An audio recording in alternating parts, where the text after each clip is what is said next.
Hey everybody, I'm Jody with Beargrass Thunder, and again, thanks for watching. Be sure to like and subscribe to our videos for more of our isolation vacation content. We have some wonderful segments that we want to show you about how you can make the most of your time in quarantine and being healthy at home by learning more about the amazing plants and wildlife that are right in your backyard.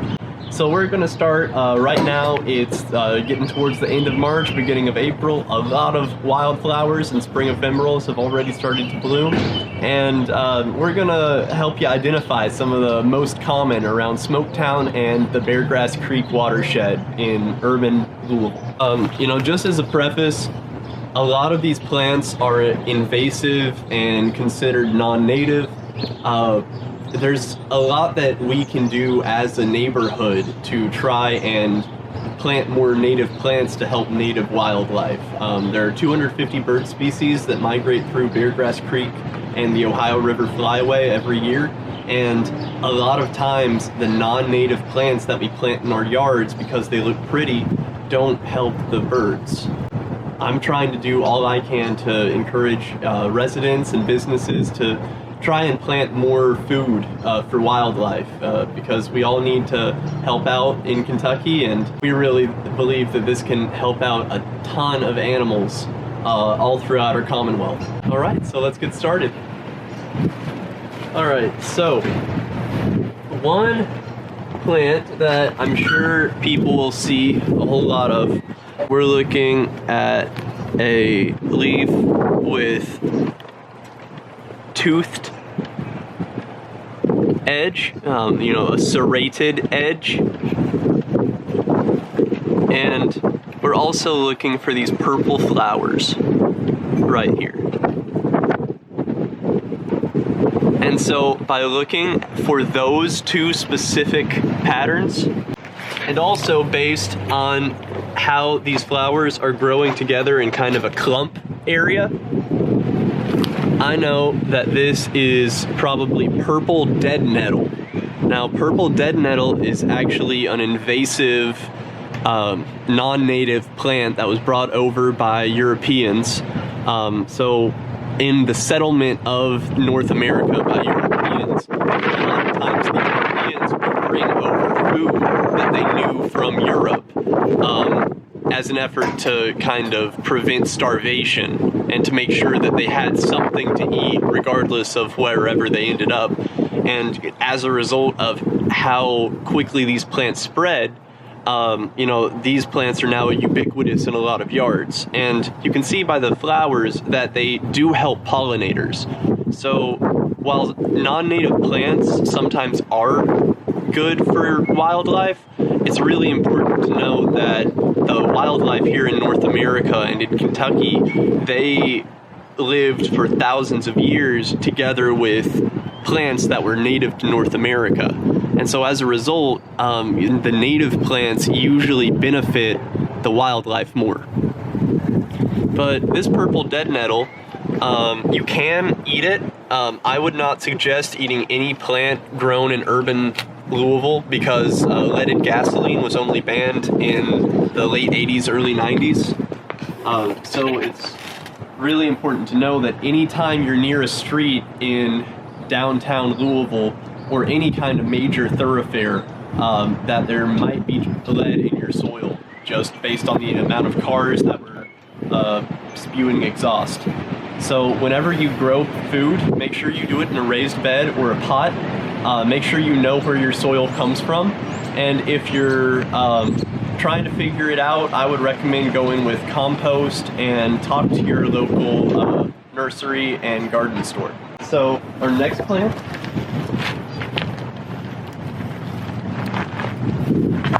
so this is a really different plant from the one we saw before. You can see that there's a flower growing at the tip of this, and you can see that these also tend to grow in a clump. This is one plant.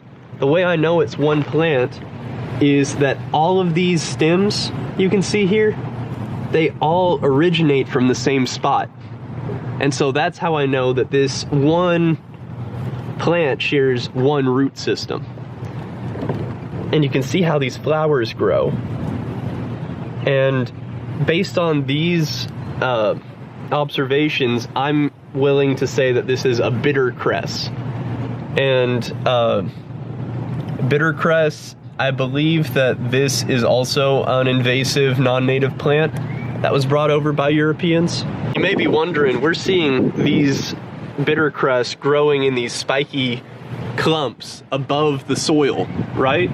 But we're also seeing these white flowers growing and spreading as a ground cover. You can see it, it's everywhere, and they're all blooming right now because it's spring. You can see that at the end of each of these stems, there is a flower, and a little white flower, right? So you can see every one of these flowers is identical. And that's how I know it's the same plant, right? It's the same species anyway. All of these could be from different places. You would have to trace back the stems to where they originate.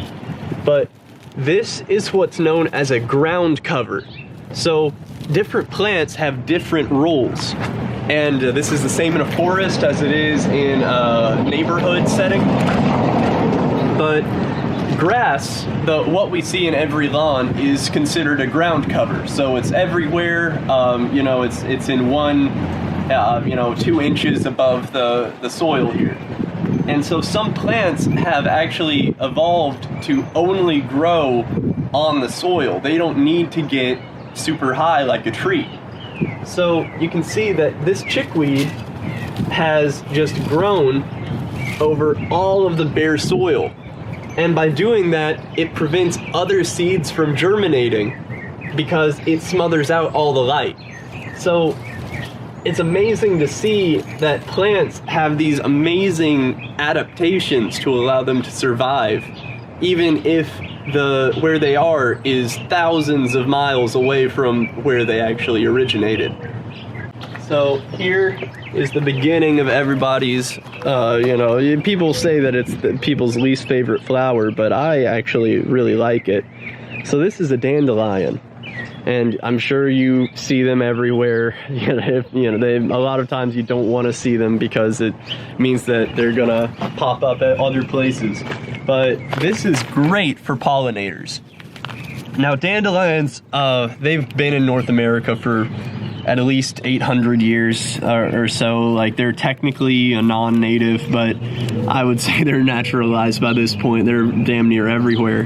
But pollinators absolutely love these things, and you can eat a whole bunch of different parts of this plant. Some plants you actually cannot eat the roots, for instance, or the leaves or the fruit, but there are certain areas that you can eat.